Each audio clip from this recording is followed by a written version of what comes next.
can't prove it. Sure. You know what I mean? Like, I believe in a lot of stuff that you can prove. A lot of stuff science-based, so things like that. So, Okay, so like that's a really good point. So when I was actually in school, I wrote an entire thesis about why God doesn't exist. And so as part of that, I used to say that the empirical data that we have today does not support the idea that God exists. But then the reality is when you go and look at like the best observation, right? What is the definition of science? Like, how do we prove something is scientifically true? the scientific method. The scientific method, right? Which requires you to do what? It's based upon the premise of the falsification test, right? Which says within a controlled environment, you can reproduce certain elements, or let's say reproduce certain situations to be able to prove a situation exists until it's otherwise false. So based upon the idea to repeat that test, you can prove something has happened or occurred. Right. But the problem is, can we say the same thing about how this universe began? Can we go through a scientific methodology to be able to approach how the universe began?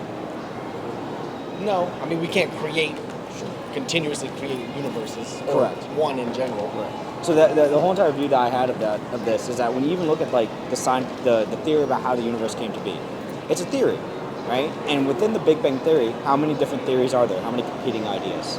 A lot. Thousands, Yeah. right? So when you say to me, for example, someone says, oh, I reject God on the scientific data, I say even science itself has no proof for how this universe came to be. In certain, yes, like God in general, but I mean, we're talking about what we believe as in, let's say, Christianity is that Sure. Jesus was here, right? And Jesus had the 12 apostles that followed him, and Sure. those are real people, Sure. supposedly, right? Why do we not know who the ancestors of those people are? There Sure. should be someone right now that can go, my great, great, great, great, great, whoever Yeah. was Related to Jesus or something like that. David or Matthew or Mark or Luke or John. There's somebody, right? Yeah. But we don't have that. Yeah. We have, you know, suppositions of who these people may have been then. 100%, right? So I know like, Abraham Lincoln's descendants that probably are through the years. Like, I know he was a real person. Yeah. Right? But we don't have that concrete evidence. Well, what I will say to that is history is based on the idea of mass transmission, right? So when people say something incorrect, you see how many different sources have confirmed the same thing. So for example, there's no like way for us to find the living lineage of Julius Caesar or some of the greatest emperors from the earliest thousands or early negative like BC, before Christ, right? So to your point, I agree with you in the sense that there's no way for us to maybe physically see the evidence today of those people.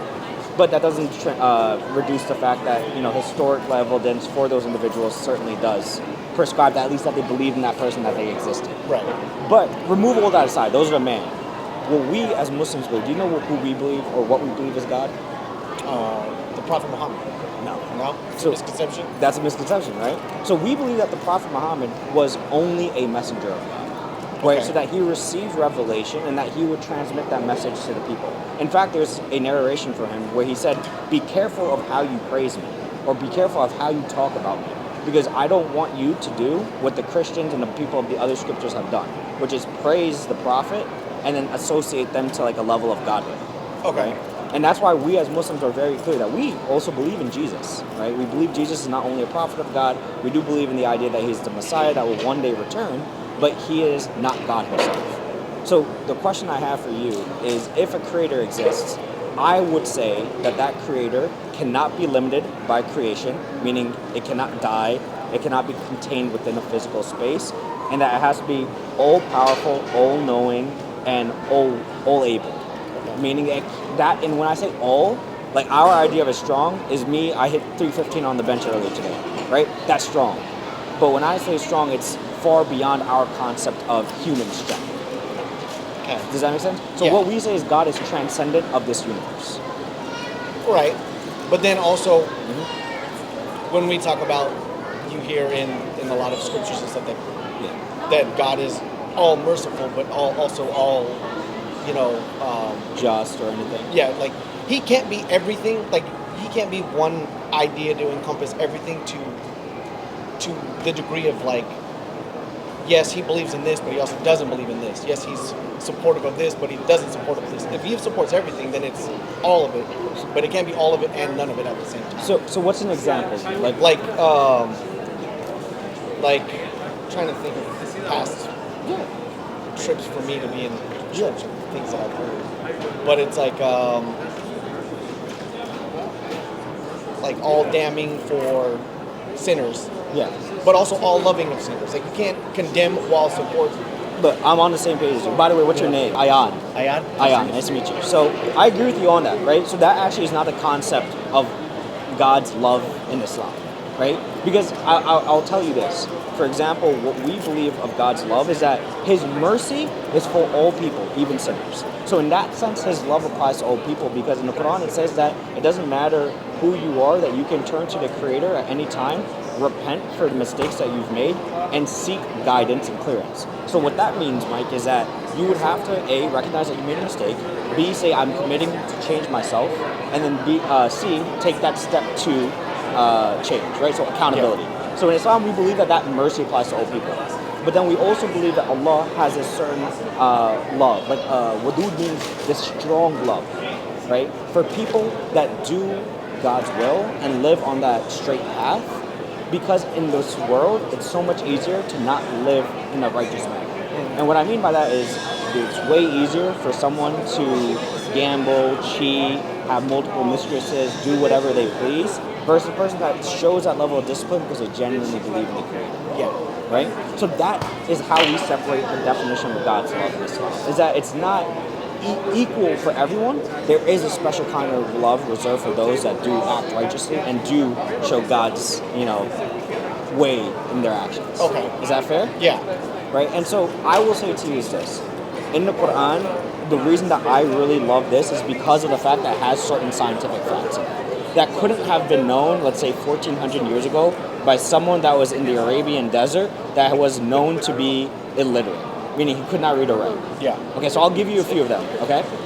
One, when we think of iron as like the element, iron and ore is the one that we use for swords, was that element found native to this planet, or did iron come from somewhere else? I mean, according to Yeah. science, Yeah. you would say it's a naturally found mineral. Yeah. So according to science, actually, and you can go look this up, in the 20th century they did tests on iron deposits, and they found that sort of element is not native to Earth, and that iron comes from meteors into Earth. Okay. So iron is actually an element that comes from outer space. The Quran says that we have sent down to you iron from the skies, right? So first it talks about the fact that iron is not native to this planet. Okay. Second, there's the idea of the stages of the embryo's development in the mother's womb, right? So in the Quran, it lays out in detail how the sperm is like a clinging leech, and then it comes onto the uterus or the woman's embryo, right? And then how that develops into being a baby, and it defines those stages like over the 9 months, quite in detail. Obviously not in like the scientific detail, right? But like to the point where like even scientists today in the 1950s, a French scientist reviewed the way that the Prophet described the embryo's development, and he goes, "There's no way a man in 1400 years in Arabia could have known these things because it's what we just discovered in the 20th century when we started having the technology to take pictures of the woman's." Gotcha. Okay. Right. So that's the second one. Third, let me ask you this: does the Earth have an orbit? Does the Earth have an orbit? Yeah. Yes. Does the Sun have an orbit? Yes. And does the Moon have an orbit? I mean, definitively, yes, the moon orbits Yes. Earth. Yes. Right? So yeah, it does have an orbit. It does have an orbit, right? But nothing orbits the moon itself. Correct. So the moon orbits us, etc. So they have their own paths, Yeah. right? So for the longest time, people actually accepted Galileo's thought, which was that certain parts of the solar system were fixed and everything else orbited around it, right? The Quran said 1400 years ago, which if you were someone that followed Galileo's school, that the Quran was wrong. They said that the sun, earth, and moon has its own orbit. Yet in the 20th century, we found out that actually no, these items, these celestial objects like the sun, earth, the moon, do have their own independent objects in correlation to gravitational pull. Yeah. So those are three scientific facts in the Quran that made me realize that this couldn't just be a message, just some random man got lucky and guessed, right? Yeah. And that's why we say the Quran is very different than the Bible, right? So even as Muslims, we do believe in Jesus. We do believe that Jesus received revelation. We do believe in Moses. We believe Moses received revelation. But what we say is that the Quran is a final message that serves as a criteria over those scriptures, right? And that's why it's so clear, right? The Quran is known as the clear guidance. Because when you read it, you'll see that it's very different in terms of the way that the stories and anonymous writers put this together. The way that the Quran is preserved is orally. It's orally transmitted and stuff. And now we have like all these translations and things. Have you ever read a Quran before? I'm giving these out as a free gift, so I'd love to give you this. Because you're a man of knowledge, someone who likes to study. So I'd love for you to like take time to read it. Yeah, no, of course. It might. And then if there's anything that you would just want to know, like in general about Islam, I never get offended, by the way, because I think that there's a lot of misconceptions out there. A lot of people say certain things, especially in today's like political environment. I don't get offended. So I would love for you to ask those questions rather than live a life where maybe you die ignorant, for example. Yeah. Right. Currently I don't have any questions. Like I said, you hear secondhand things. Yeah. And then that just snowballs into what it can't be my belief system because it's just more or less what I've heard. So it's indirect. What's the worst thing that you heard about Islam? Let me start with that.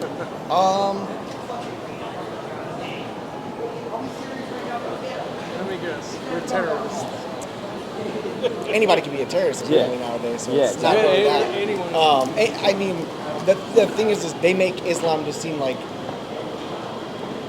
backwards. Not backwards. That Can I also all of give you- Islam is just zealotry, which is you're always going to have that within every religious sect. There's always going to be that zealotry that's too extreme for even the people that are hardcore 100%. believers. So it's like they try to lump everything with Islam into like everybody. And you know what's so funny? That exact premise goes against Islam because the Prophet actually said that, or the Quran says that we have made Islam as a middle nation, right? And that there's no extremes to be taken. So for us, when we see people who do that, whereas other people might not step up and speak out against the wrong, when we see someone that's being highly extreme, for example, the wrongdoers, like the terrorist organizations that have organized in the Middle East, and funny enough, guess what? They're not killing like the Westerners. They kill mostly Muslims. 90% of the targets for Al-Qaeda, ISIS... Non-extremists. Yeah. Right? So they go ahead and kill Muslims. They kill people like me, right? They'd say that I am someone that is doing wrong because I'm having a conversation with you, Mike, right? So that's always made me think about, okay, why do they do that? And the reason is because even the Prophet said, like, there'll come a time where, like, the ignorant people will wrongdo or misportray the religion, and they will be seen as the leaders of the faith, right? And that's exactly what's happening. Yeah. That's what media sees.